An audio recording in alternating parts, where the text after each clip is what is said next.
FIR शुरू हुआ है, आपने कुछ सवाल उठाए थे, कुछ रिक्वेस्ट किए थे इलेक्शन कमीशन से, क्या आप मुस्तैद हुए ऊपर जो भी आपके एतराज? देखिए, सबसे पहली बात तो हमने इलेक्शन कमीशन से ये रिक्वेस्ट की थी कि जो 12 डॉक्यूमेंट्स देना है उन वोटर्स का नाम दोबारा ड्राफ्ट लिस्ट में आने के लिए जिनका 2002 में नाम नहीं है, उनका नाम नहीं है, उनके पिताजी का, माताजी का, उनके दादा नानी का नाम नहीं है, वो 12 डॉक्यूमेंट में एक डॉक्यूमेंट तो तेलंगाना में एनआरसी नहीं हुआ, वो डॉक्यूमेंट चला गया। दूसरा है परमानेंट रेजिडेंस सर्टिफिकेट, वो तेलंगाना में नहीं दिया जाता। फैमिली रजिस्टर वो तेलंगाना में नहीं है। आधार सिर्फ एक डॉक्यूमेंट कबूल नहीं होता। तो 12 में तो ऐसे ही 4 चले गए। अब बचे कितने? बचे 8 ही ना। अब 8 डॉक्यूमेंटेशन के लिए हमने इलेक्शन कमीशन से कहा था कि आप पैन कार्ड इसमें शामिल कर लीजिए, क्योंकि पैन कार्ड की बुनियाद पर मैं वोट डाल सकता हूँ। स्टेट गवर्नमेंट ड्राइविंग लाइसेंस देती है, उसकी बुनियाद पर वोट डाल सकता हूँ। State government food security card देती है, उसकी बुनियाद पर मैं वोट डाल सकता हूँ। तो इलेक्शन कमीशन ने उसको कबूल नहीं किया। दूसरा, हमने इलेक्शन कमीशन से कहा था कि जो एनोमलीज है, अगर 2002 में मैन्युअली वोटर लिस्ट बनाई गई थी जिसको इलेक्शन कमीशन ने बनाया, अगर उसमें स्पेलिंग मिस्टेक है तो उसको आप प्रेजेंट कैसा मुझे आप पेनलाइज करेंगे? भाई, अगर किसी का नाम एस प्रमोद था 2002 में, अब आ गया सौरभ प्रमोद 2026 में, तो इलेक्शन कमीशन बोल रहा है ये एनोमली है। किसी के 6 बच्चे हैं, एनोमली है। कौन सा कानून है जो 6 बच्चे रहे तो नाम नहीं आएगा? 15 साल का फर्क होगा अगर पेरेंट्स में और चिल्ड्रन में नहीं होगा। 40 इयर्स का से कम होगा ग्रैंडसन में, ग्रैंडफादर में नहीं होगा। ये कैसा होगा बताइए? एनोमलीज कैसा होगा? हम बोले इसको करेक्शन के लिए। आखिरी और एक बात, ये एक्सरसाइज शुरू से पहले प्री एसआईआर मैपिंग ईसीआई ने की। पहले ये बताया गया था कि प्री प्रिंटेड फॉर्म आएगा, राइट? हम अब नहीं आएगा। अब सिर्फ जो 2026 में जिसका नाम है वोटर लिस्ट में, उसको घर पे लाके देंगे बीएलओ फॉर्म। वोटर को, इलेक्टर को 2002 का पूरा अपना डिटेल लिखना पड़ेगा। हमने कहा कि जब आपके पास प्री एसआईआर आपने मैपिंग कर ली, वो डेटा आप बीएलएस को दो, booth level assistant political parties की, उसको भी आपने कबूल नहीं किया ईसीआई ने। हमने कहा कि तेलंगाना में उर्दू सेकेंड लैंग्वेज है, आप पूरे इन्यूमरेशन फॉर्म्स इंग्लिश उर्दू में दीजिए, तेलुगु में दे रहे तो ठीक है दीजिए, इंग्लिश में दीजिए, तेलुगु में दीजिए। अब क्या हुआ कि सिर्फ हैदराबाद डिस्ट्रिक्ट में सिर्फ इंग्लिश में दे रहे हैं। कई ऐसे लोग हैं जो तेलुगु नहीं जानते, वो लोग क्या करना चाहिए? कैसा वो भरेंगे बताइए? और मॉनसून सीजन है, टाइम बहुत कम है। तो ये चीजों से हमको फिक्र हो रही है। हमारी पार्टी, आप जानते हैं कि हमने पिछले 2 महीने से पूरे हैदराबाद तेलंगाना में हमने एक ऐप बनाया है जिसमें 2002 की वोटर लिस्ट है, लेटेस्ट वोटर लिस्ट है। उसके जरिए से हम जितना हो सके अपने लेवल पर हम तो कोशिश कर रहे हैं वोटर की मदद करने के लिए। मगर अब बीएलओ जाएगा, कितने लोगों के पास जाएगा, 2 फॉर्म देगा और फिर फोटो लगाकर वोटर को देना पड़ेगा वापस। फिर ड्राफ्ट लिस्ट आएगी, ड्राफ्ट लिस्ट के बाद फिर कितनों को नोटिस जाएगी हमको नहीं मालूम। इसीलिए हम कह रहे थे कि जो प्री एसआईआर मैपिंग हुई हमको इलेक्शन कमीशन दे दे। अभी भी हम रिक्वेस्ट कर रहे हैं आपके जरिए से कि शायद हमारी बात को सुन ले, कि शायद हमारी बात उनके दिल में उतर जाए, ताकि ये पूरी एक्सरसाइज इंक्लूसिव हो। देखिए, जनता में एक एप्रीहेंशन है, इसको कोई डिनाई नहीं कर सकते आप, क्योंकि जो वेस्ट बंगाल में हुआ 27 लाख वोटर के नाम नहीं आए, वो अभी भी बैठे हुए हैं कि कब उनका नाम आएगा। और वहां पर बीजेपी सरकार ने एक ऑर्डर निकाल दिया कि जिसका नाम नहीं आया उसको रेशन नहीं मिलेगा, उसको गवर्नमेंट स्कीम में हिस्सा नहीं होगा उसको। फिर सुप्रीम कोर्ट का जजमेंट आ गया कि ईसीआई जिसका नाम एसआईआर में नहीं आएगा उसके नाम फॉरवर्ड करेगा कॉम्पिटेंट अथॉरिटी को। कॉम्पिटेंट अथॉरिटी कौन है? एमएचए है। अब ये और बात है कि 7 करोड़ के लोगों के नाम नहीं आए। तो ये सब चीजें हो रही है ना। अगर ये तो डर है लोगों को कि कहीं हमारे ही देश में कहीं हमारे को वोटिंग राइट छोड़िए हमको स्टेटलेस ना बना दे। तो ये सब एप्रीहेंशन की बुनियाद पर हमने रिप्रेजेंटेशन किया था।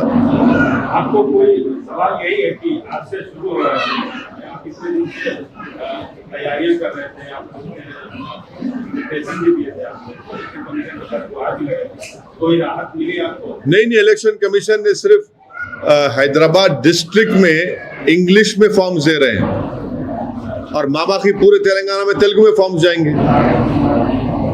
अब जिसको तेलुगु नहीं आती वो क्या करेगा बताइए? और एक ही फॉर्म, 2 फॉर्म दिए जा रहे हैं। अगर उसमें कोई मिस्टेक हो गई तो क्या करेगा वो बताइए? उस पर QR कोड है। अब जैसा कि यहाँ पर आप लोग कई हमारे जर्नलिस्ट साहब भी हैं, आप तो तेलंगाना के नहीं हैं, आपको तेलुगु पढ़ना नहीं आता प्रमोद साहब आपको?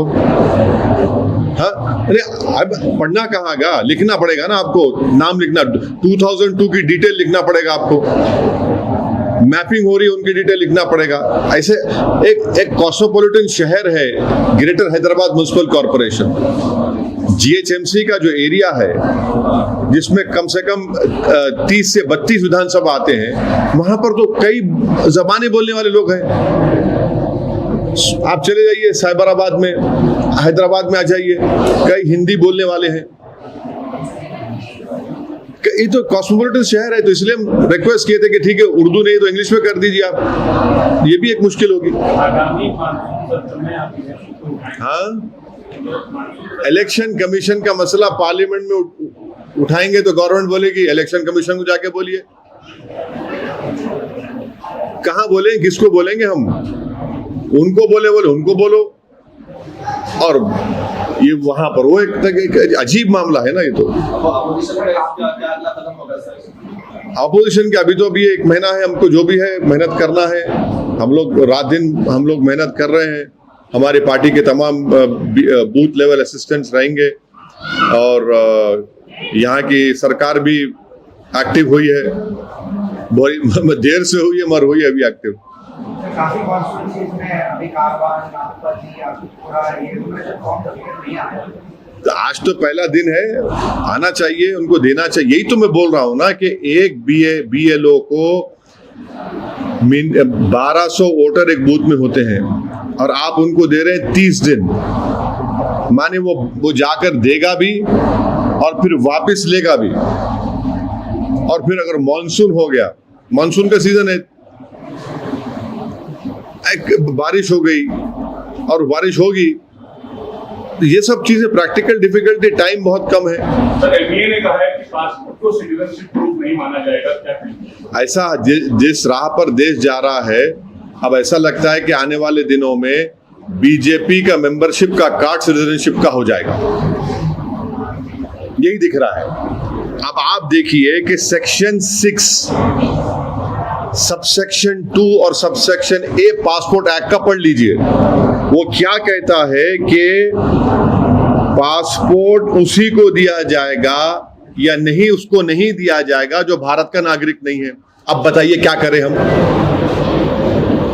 पासपोर्ट देने के लिए पुलिस वेरिफिकेशन होता है, मैंडेटरी है पुलिस वेरिफिकेशन। अब मिसाल के तौर पर तेलंगाना की पुलिस को पहला प्राइज लेकर आए DGP साहब, क्योंकि वो 4 दिन में पुलिस वेरिफिकेशन कर रहे हैं। वो प्रूफ नहीं है, बर्थ सर्टिफिकेट प्रूफ नहीं है, आधार कार्ड प्रूफ नहीं है, वोटर ID कार्ड प्रूफ नहीं है। भाई क्या प्रूफ है फिर? अच्छा, सिटीजनशिप का सर्टिफिकेट किसको मिलता है मालूम आपको? जिसको सिटीजनशिप मिलता है रजिस्ट्रेशन से और नेचुरलाइजेशन से। अब यहाँ पर जितने आप लोग खड़े हैं, आपके दादा परदादा भारत में पैदा हुए, भाई नेचुरलाइजेशन तो नहीं हुआ ना। अब कहां से लेंगे सर्टिफिकेट बताइए? यानी सरकार अगर कल चाहेगी तो किसी को बोलेगी तुम नहीं है। अब मैं क्या बताऊं फिर? मेरे में अब मेरे खबरस्तान को तो आप एक्सेप्ट नहीं करेंगे जहां मेरे परदादा हैं या उनके दादा के बाबा हैं। ये अजीब मामला है। फिर सेक्शन 6(2)(a) क्या है? एक वेरीफाइड डॉक्यूमेंट है। अब यही तो सरकार अपने हाथ में इन चीजों को ले रही है और हर एक को वल्नरेबल बता रही है, तो ये तो एप्रीहेंशन पैदा होगा ना।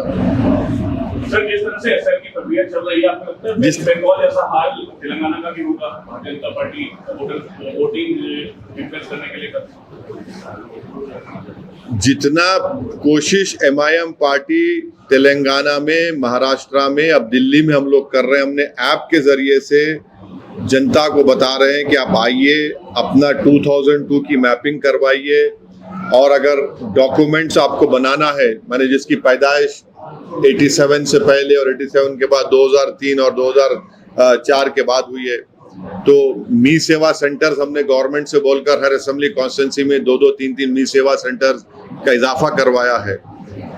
ये रियल एप्रीहेंशन है जो बंगाल में हुआ है कि नाम कई लोग अब आज जितने 25-27 लाख नाम जो बोलते हैं, जो आज भी ठहरे हुए हैं कि अब कौन से जगह पर जाकर, ट्राइब्यूनल पर जाकर उनका नाम लिस्ट में आएगा। फिर बंगाल की सरकार ने जो फैसला लिया कि जिसका नाम फाइनल एसआईआर में नहीं आएगा उसको फूड सिक्योरिटी कार्ड उसका कैंसिल हो जाएगा, सब्सिडी नहीं मिलेगी, स्कीम, गवर्नमेंट स्कीम में उसका हिस्सा नहीं होगा। सुप्रीम कोर्ट का जजमेंट है कि जिन लोगों का नाम एसआईआर के लिस्ट, फाइनल लिस्ट में नहीं आएगा, ईसीआई उनको उन नामों को कॉम्पिटेंट अथॉरिटी को फॉरवर्ड करे। ये सब जेन्युइन एप्रीहेंशंस है। Are you afraid कि सेम सिचुएशन जो बंगाल में हुआ, तमिलनाडु में हुआ, जिस कांग्रेस पार्टी कह रही है, तो are you afraid कि यहाँ पे भी सिटीजंस जो है वो आपके सवाल का जवाब ये है कि दूध का जला छाछ को भी फूंक फूंक के पीता है। सर, क्या आपको लगता है कि एसआईआर का जो बात सियासी तौर पर अहम इंतखाबात को नजर में रखते हुए जानबूझकर किया गया? एसआईआर तो पूरे मुल्क में हो रहा है, ये तो थर्ड फेज ऑफ एसआईआर है, पूरे मुल्क में हो रहा है, और सुप्रीम कोर्ट ने उसको वैलिड करार दे दिया है। जब सुप्रीम कोर्ट का फैसला तो कानून की शक्ल इख्तियार करता है, मगर हम इलेक्शन कमीशन से यही गुजारिश कर रहे थे, रिक्वेस्ट कर रहे थे कि आप उसको इंक्लूसिव करिए। भाई कौन सा आसमान गिर जाता अगर आप ड्राइविंग लाइसेंस ले लेते जो तेलंगाना स्टेट सरकार देती, फूड सिक्योरिटी कार्ड आप इंक्लूड करते तो फायदा ही होता, गवर्नमेंट का दिया हुआ कार्ड है वो, और फिर पैन कार्ड, उसकी बुनियाद पर मैं वोट भी डाल सकता हूं। तेलंगाना में तो हम तीन डॉक्यूमेंट से तो महरूम है ना, यहां पर एनआरसी नहीं हुआ, यहां पर परमानेंट रेजिडेंट सर्टिफिकेट किसी को नहीं दिया जाता, फैमिली रजिस्टर यहां पर नहीं है। अब जो भी हमको 8 डॉक्यूमेंट से काम चलना पड़ेगा, और एनोमलीज का मसला है। जो तमाम जो चीजें इनवैलिड हो गई, से अलग सवाल पूछ सकते हैं हाँ बोलिए। सर, जिस तरीके से टीएमसी में विभाजन हुआ, ममता बनर्जी आप बहुत आला दर्जे के पॉलिटिशियन हैं देश के, तो जिस तरह से टीएमसी में विभाजन हुआ, उद्धव ठाकरे खुद शिवसेना में हुआ, जिस तरह से चल रहा है, इसको आप कैसे देखते हैं? क्या देख रहे हैं? देख रहे हैं सब छोड़ के भाग रहे हैं। भारत की सियासत की लैला तो हमको आपने बना दिया, और हम पे इल्जाम लगाते कि चुनाव लड़ने से फायदा होता है, नुकसान होता है, जो भी है बकवास बकते हैं। अब पूरे भाग रहे हैं तो क्या बोलेंगे उनको? हम लगता है कि हमसे कंपटीशन कर रहे हैं कि बी टीम कौन होगी। अब आप बताइए, आप कौन जिम्मेदार है इसका? जो कल तक हमको गाली देते थे वो अब बीजेपी में जाकर बैठे हैं। अच्छा, ये मध्य प्रदेश का मुख्यमंत्री का वो एक्सपोजे आया, एक इंडियन एक्सप्रेस अखबार रिपोर्ट किया कि उनके परिवार को फायदा हुआ, अखबार ने रिपोर्ट किया। उत्तर प्रदेश के पूर्व मुख्यमंत्री उनकी तायद में खड़े हो गए। क्यों खड़े हो गए भैया? क्योंकि वो यादव हैं, वो भी यादव हैं। माने यादव होगा, पार्टी को नहीं देखा जाएगा। और जब ओवैसी संविधान की डायरेक्टिव हमारे आर्टिकल 37 का हवाला देकर पॉलिटिकल जस्टिस की बात करता है अल्पसंख्यक समाज के लिए, तो पूरा आसमान सर पर उठा लिया जाता है।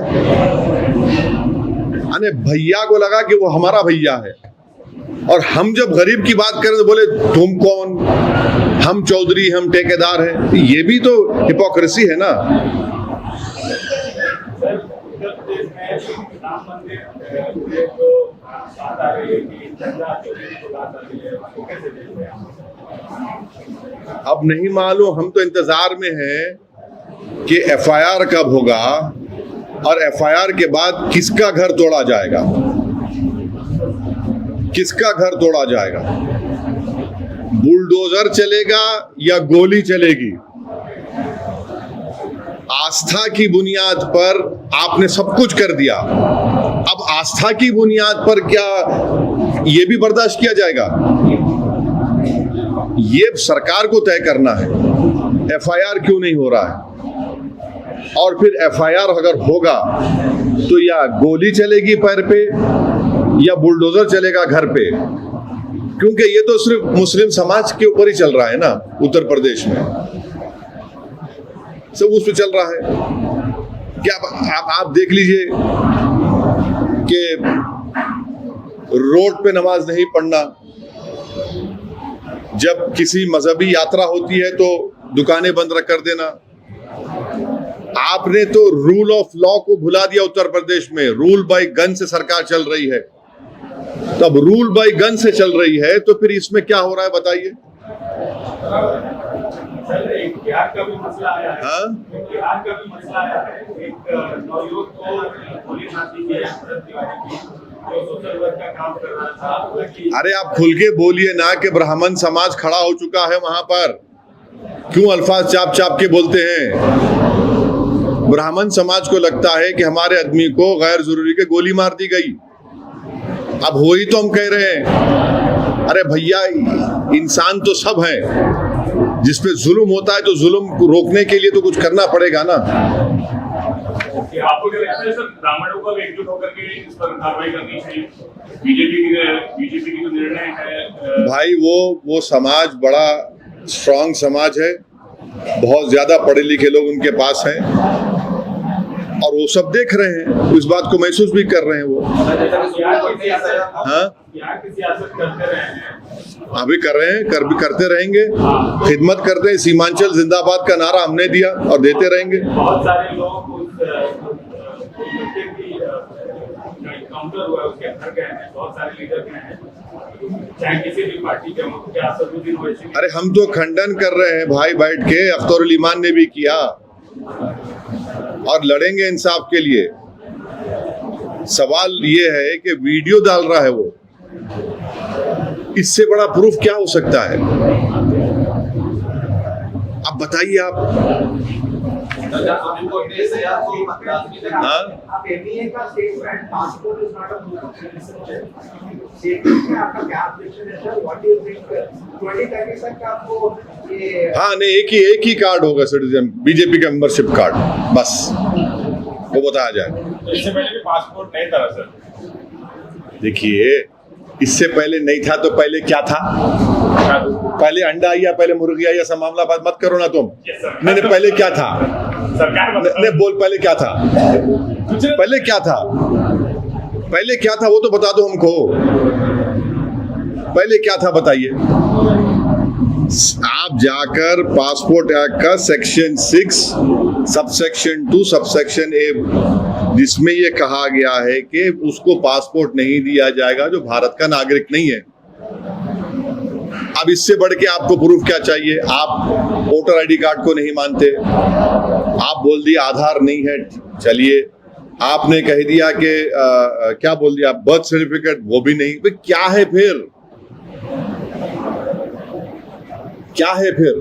यानी सरकार कल किसी को भी पूछे बोल देगी कि भाई तुम सिटीजन नहीं है, अब मैं लड़ते रहूं? सिटीजनशिप का सर्टिफिकेट किसको मिलता है? जो सिटीजनशिप एक्वायर करते हैं नेचुरलाइजेशन से और आपके रजिस्ट्रेशन से। यहां पर तो नहीं है ना। और पासपोर्ट देखिए, मैंडेटरी पुलिस वेरिफिकेशन होता है, 2 स्टेप उसका वेरिफिकेशन होता है। अब तेलंगाना की पुलिस को तो नंबर 1 प्राइज मिला क्योंकि 4 दिन में दे रहे हैं वो वेरिफिकेशन करके। और एक ऐप भी उन्होंने बनाया है एमईए ने पासपोर्ट के लिए। तो क्या है फिर? क्या होगा आखिर? कहां पे जाकर रुकेगा ये?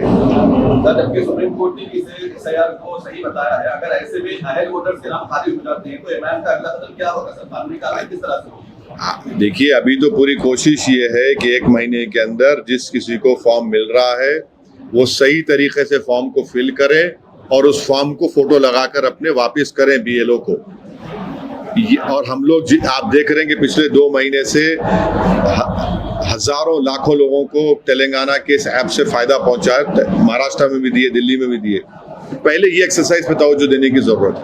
सर, उज्जैन में मोहर्रम के प्रोसेशन के टाइम उज्जैन में मोहर्रम प्रोसेशन के टाइम एक कार ब्लास्ट हुआ था और उस पे अभी जांच चल रही है। कब हुआ ब्लास्ट? ये 23rd नाइट। हाँ 23rd नाइट को हुआ। हाँ तो इस पे अगर मेरे को नहीं मालूम, अभी आप सुन रहे हो, नहीं मालूम। सर, तो सिटीजनशिप पे आप तो बोल रहे हैं कि बीजेपी का मेंबरशिप सिटीजनशिप नहीं, ऐसा दिख रहा मेरे को, नहीं मालूम, ऐसा दिख रहा मेरे को, ऐसे होगा 2030 तक। सोर्सेज के हवाले से खबर आ रही है कि ईरान के प्रेसिडेंट ने प्राइम मिनिस्टर मोदी को इनवाइट किया है, तो जाना चाहिए प्रधानमंत्री को जाना चाहिए, क्योंकि प्रधानमंत्री जब इजराइल में जाकर खड़े होकर बोल दिए कि मैं इजराइल के साथ खड़ा हूं, तो प्रधानमंत्री को जाना चाहिए ईरान के साथ पास भी। हमारी फॉरेन पॉलिसी ये रही है कि हम सबके साथ रहते हैं, अपना देश का फायदा देखते हैं। इजराइल के साथ हम जाकर पूरा अपना उधर ही लगा दिया, उधर हमारी 70 साल की पूंजी को हमने इजराइल के साथ लगा दिया। अब देखिए क्या हुआ, यही इजराइल ट्रम्प के साथ मिलकर जंग की शुरुआत की। और यूनाइटेड नेशन की इंक्वायरी कमीशन की रिपोर्ट आई जस्टिस मुरलीधर की, जो भारत के जज थे। उन्होंने क्या कहा कि उन्होंने कहा कि 20,000 बच्चों को नेतन्याहू की जेनोसाइडल सरकार ने मार दिया, 44,000 बच्चों को जख्मी किया, वहां पर फेमाइन क्रिएट किया गया लोगों को भूखा रहने के लिए। और वो जिस सरकार जिसके साथ हम ठहरे हुए हैं, मोदी जी आकर बोले हैं ये बात, वो तो पूरे विश्व की जिस रेसिस्ट सरकार है, एथनिक क्लेंसिंग हो रहा है पैलेस्टीन ऑक्यूपाइड टेरिटरीज में, वेस्ट बैंक में, हम कुछ नहीं बोलते हैं। बराबर जाना चाहिए प्रधानमंत्री को ईरान को, और वो उनका लीडर है, वो उनका वो अमेरिकन बॉम्बिंग में, इजराइल बॉम्बिंग में उनकी मौत हुई है। और पूरी शिया दुनिया के वो तो बहुत बड़े रहबर थे। जाना चाहिए, क्यों नहीं जाना चाहिए? उनको नहीं भेजाइए, प्रधानमंत्री खुद जाइए। एक डेलीगेशन बना दिए, भेजा दिए 4-5 को, नहीं, प्रधानमंत्री खुद जाए, ताकि दुनिया को मालूम हो सके कि हम ग्लोबल साउथ के साथ भी हैं। हमारी फॉरेन पॉलिसी ये क्या है भाई? हम कुछ बोलते नहीं है इजराइल के बारे में, हम ट्रम्प के बारे में कुछ बोलते नहीं है। वो बोलेगा तो हम ऑयल खरीदते हैं रशिया से, वो बोलेगा तो ईरान से खरीदते, नहीं बोला तो खामोश बैठ जाओ। ट्रेड डील होगा तो $500 बिलियन का ट्रेड करो, कहां से करेंगे? राहुल गांधी वेकेशन पे गए हैं, कहाँ गए हैं? वेकेशन पे गए हैं, बीजेपी कह रही है समर वेकेशन मना रहे हैं, सेशन का प्रोसेस चल रहा है और समर वेकेशन। देखिए, मुझे किसी के घर में घुसकर दरवाजा खोलकर किसी कमरे में झांकने की आदत नहीं है। सर, अभी इजराइल का जो आप कह रहे थे कि आप जो रिलेशंस ईरान और इंडिया के थे, और जो ऑयल खरीद थे इससे पहले, तो the strategic relationship was there between India and Iran since long time, for decades, and Civilizational relationship. Yes, sir. And also you were mentioning about after Trump said we have stopped buying the oil, and they used to even give debt to India, and all those relations were there. But now we don't have relations. Is what clearly evident. What do you think Prime Minister should go there, and how should we continue our relations? No, I hope that the Prime Minister would accept the invitation on the burial of their late leader of Iran. I hope the Prime Minister himself goes. It will be a very, very strong messaging, not only to everyone, but especially to the global South. And India is an independent country. Why should we listen to anyone? We have good relation with US. We'll continue to have. But that does not mean that India cannot exercise an independent foreign policy.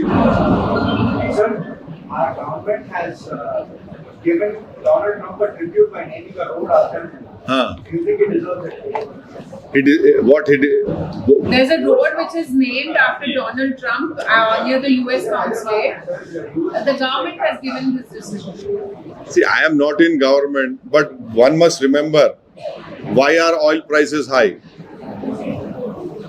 Why are we not getting gas properly? Why is there an economic downturn in India and in every part of the world? It is because of Mr. Orange, who has started this illegal war along with a genocidal leader called Benjamin Netanyahu, who's responsible for killing more than 5 lakh Palestinians, and 20,000 children have been killed. They are responsible for this war. If the state government decided, good luck to them. Good luck to them. Sir, BJP की LI NCP ये क्या कौन सी NCP? NCP जो शरद पवार नहीं, शरद पवार के NCP 2 हो गए अभी। एनसीपी एक सना मलिक है, एक हाँ, एमएलए है हाँ। एनसीपी की, उन्होंने कहा है कि polygamy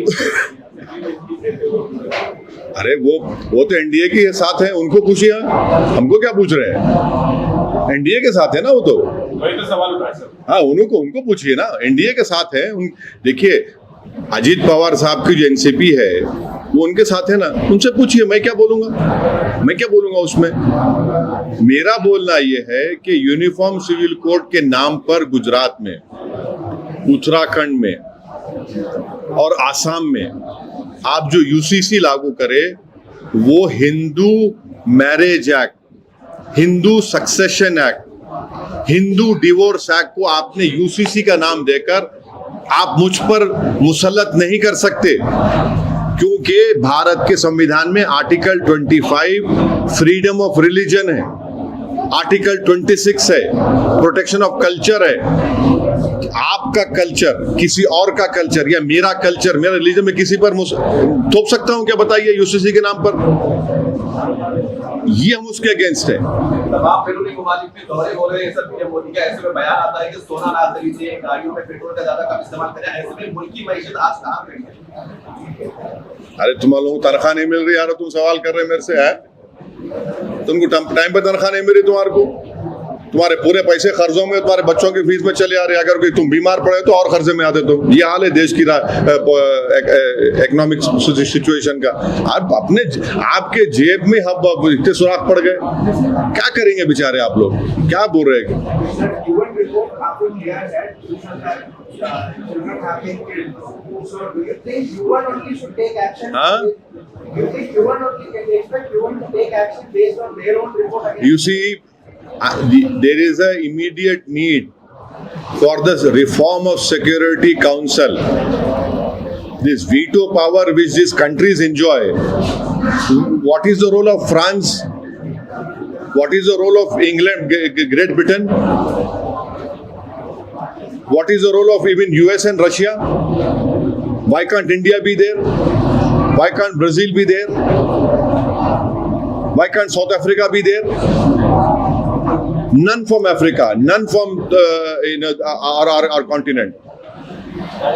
That is why you see, because of America's protection and especially Trump's protection and the earlier regime of Joe Biden, we are seeing a genocide still going on in Gaza and West Bank occupied territories. Despite everything, UN Security Council resolutions are there, Geneva Convention is there. It's an occupied territory. An occupier is killing people over there day in, day out. More than 6 lakh people have been killed over there. More than 1 million people have been made homeless. And people who are supporting this genocidal regime will regret it later, I'm telling you. Sir, SIR के बाद अगले 5 साल में सियासी मुस्तकबिल क्या होने वाला है? इल्म गैब तो नहीं है मेरे पास, मगर हालात तो अच्छे नहीं दिख रहे। मगर हमको अपने SIR में नाम शामिल कराने के लिए हमको जो BLO फॉर्म ला के देगा उसको वापस करना है फोटो लगाकर, और मैपिंग अगर आपकी हो रही है, आपका नाम 2002 में है और मैपिंग हो रही है तो सही तरीके से लिखिए, और डॉक्यूमेंटेशन अगर देना है तो डॉक्यूमेंटेशन सही तरीके से लगा कर दीजिए। MIM पार्टी के हेल्प डेस्क सेंटर से कांटेक्ट करिए, ऐप जो MIM पार्टी ने क्रिएट किया उसका इस्तेमाल करिए और पूरी कोशिश करिए, और हम भी साथ देंगे, हमारे BLAs हैं पार्टी के, कि हर नागरिक का, जेन्युइन वोटर का नाम ना सिर्फ ड्राफ्ट लिस्ट में आए बल्कि फाइनल लिस्ट में भी आए इंशाल्लाह। पार्लियामेंटेरियन है, पार्लियामेंट को SIR प्रोसेस रिव्यू करने का हक है, क्योंकि SIR अभी तक जो हुआ है देखिए, सुप्रीम कोर्ट ने कह दिया कि SIR ECI कर सकता है, उनके पावर्स में है। ये प्रॉब्लम है ना, और सुप्रीम कोर्ट का जजमेंट लॉ होता है। So, कोटा में कन्वर्जन हाँ? कोटा में कन्वर्जन केस आया है, वो 4,000 से ज्यादा ऑब्सीन वीडियोस में कन्वर्जन। कहाँ पे? कोटा में। कोटा राजस्थान। कोटा राजस्थान। मेरे को नहीं मालूम। अरे आप लोग वो नहीं बोल रहे, उत्तर प्रदेश में जो गरीबों को मजदूर बना के पकड़ के रखे थे, मार रहे थे, पीट रहे थे, वो क्यों नहीं पूछ रहे भाई आप लोग? स्पीकर साहब के खिलाफ है? स्पीकर साहब की कंस्टिट्यूएंसी का अरे सवाल उसका नहीं है। जो उत्तर प्रदेश में मजदूरों को क्या बोलते हैं, उनको हॉस्टेज बनाकर, बंधुआ बनाकर, उनको मार कर, पीट कर उनको रखा गया, वो तो पूछिए। सर सवाल कोटा पे था।